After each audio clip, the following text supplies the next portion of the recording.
I decided that it was time to call Cedar Valley Hospice. This was not well received by my entire family. There was that misconception about death and dying. After a call to Cedar Valley Hospice, a nurse came out to talk with our family. Bless her heart, as we pummeled her with questions and we cried together. That one conversation with the nurse was all it took. This is what we needed to do in order to give the rest of his time life. One of the most common things we hear from families is, we wish we would have known about Cedar Valley Hospice sooner. We wish we would have come to Cedar Valley Hospice sooner, but we didn't know. And that, I think, ties back into that misconception of it's just for those few days, and it's not. There's so many different components that go into that end-of-life journey. It's not just physical, it's spiritual, it's emotional, it's reconnecting families if they so wish that. We have two well-known, prestigious physicians who work with Cedar Valley Hospice. They share a call, they're on call 24/7. Registered nurses, a great number of whom are nationally certified in hospice and palliative care, social workers, chaplains, home care aides, of which the majority are nationally hospice certified in hospice and palliative care. And then, of course, our volunteers, which are constantly trained every month in a different area. And then our hospice home, of course, which is unique to Cedar Valley Hospice. We are the only hospice home in the area, and we're able to provide an alternative to the hospital for respite and inpatient care, as well as residential from time to time.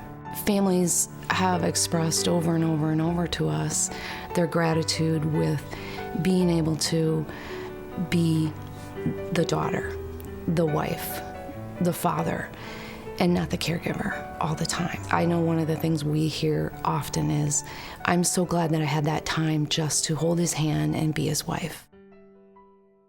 The staff at Cedar Valley Hospice offered words that helped ease the pain our family was experiencing. We appreciate the many visits made to our family's home, as well as the visits made during our dad's stay at the hospice home. We wanted his death to be peaceful. We believe that through your visits, it was just that.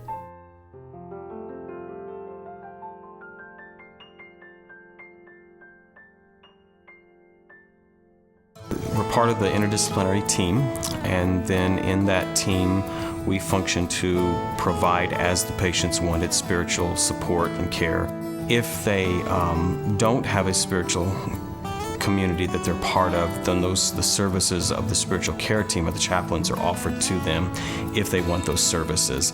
It's a lot of it is presence. It's just you're being there, and they know that you're there for them, that you're there to support them, that you're there to care for them, that you're there to answer their questions. Whether it's the chaplain or the nurse or the social worker, there's a hospice presence that I think brings a sense of stability, sense of that there's someone here that's holding it together so that we don't have to hold it together. And they define how that's going to look and how that's going to work. We're really there to companion them in this part of their journey, to help them assess and make sense as best they can of what's happening to them in this process.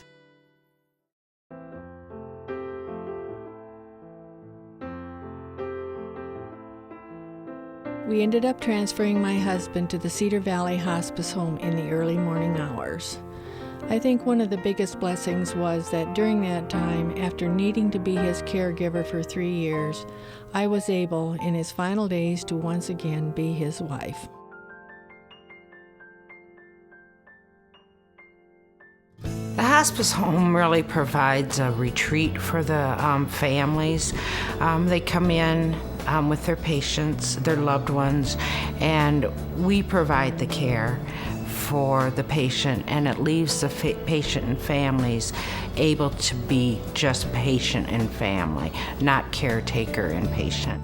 There's the quietness of a home, there's a laughter of the home, and you have the freedom to come and go in the whole building as you would like. And it's a mixture of families together for support. We always have an RN on duty and a home health aide, 24 hours 7. We accept patients 24 hours 7, just like they would at the hospital. We use a lot of volunteers, and volunteers come at 8 in the morning for 4-hour shifts till 8 at night, 365 days a year, every holiday. They're there, and we could not run the hospice home without them. Because we are a nonprofit, we turn no one away. We offer the same services to anyone at home or at the hospice home that we would give someone that had some type of insurance coverage. The patients, their families, what I do for them is simply able to provide a little bit of comfort, and the love that is shown back from patients is overwhelming, and it just makes you want to get up and go to work every day. What we give to them is very little for what we get back.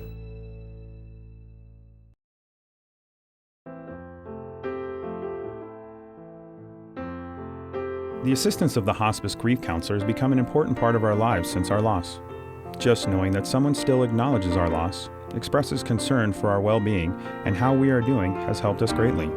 Although time has passed, Cedar Valley Hospice has not forgotten about us.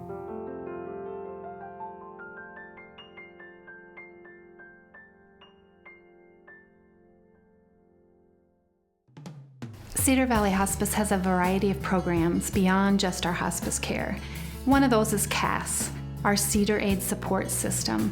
And this is a program offering medical, case management, and care for those living with HIV and AIDS. We coordinate financial services, we offer emotional support and counseling. We oftentimes help with transportation to and from appointments, and we can connect our clients to other resources in the community. We have 2 case managers, and there's also volunteers that assist. LINK is our palliative care program. This is a program for those who are not eligible for hospice care or maybe not ready for hospice care. Our LINK clients can still be seeking a cure for their illness. LINK stands for Listen, Inform, Navigate, and Knowledge. So our social worker and nurse are there to listen and help them navigate through the health system and provide them the resources that they need. They may go on a doctor's appointment with them, offer communication support, and we also have volunteers who can help with companionship or running errands. Grief affects people in different ways. All people grieve differently, and so Cedar Valley Hospice offers a variety of programs and services to meet those needs. One of those programs is our eucalyptus tree, and that's a program specifically for kids who are grieving. Our giant-sized koalas, Katie and Quincy, can open up conversations and get some of those feelings out that are needed. They offer support and friendship and hugs, and those hugs are so important.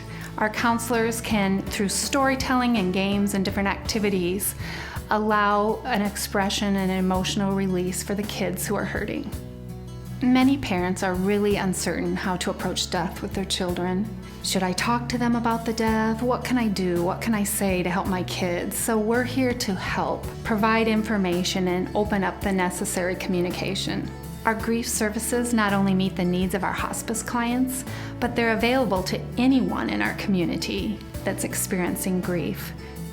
Whether you want to be part of a group or have individual counseling, we encourage you to call our office and we'll arrange for a counselor.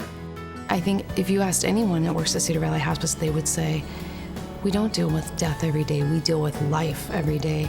Sure, death happens, it's eventually going to come, but the life is what we focus on, and it's so important to us to get that message out to people and let them know that. Cedar Valley Hospice provides hospice and hospice home services to those with a 6-month or less prognosis. Grief support services to anyone struggling with the death of a loved one, with a special program for children. Case management services for those living with HIV or AIDS and their families. And supportive care services for families facing life-threatening illnesses but not enrolled in our hospice program. Cedar Valley Hospice, making each moment matter.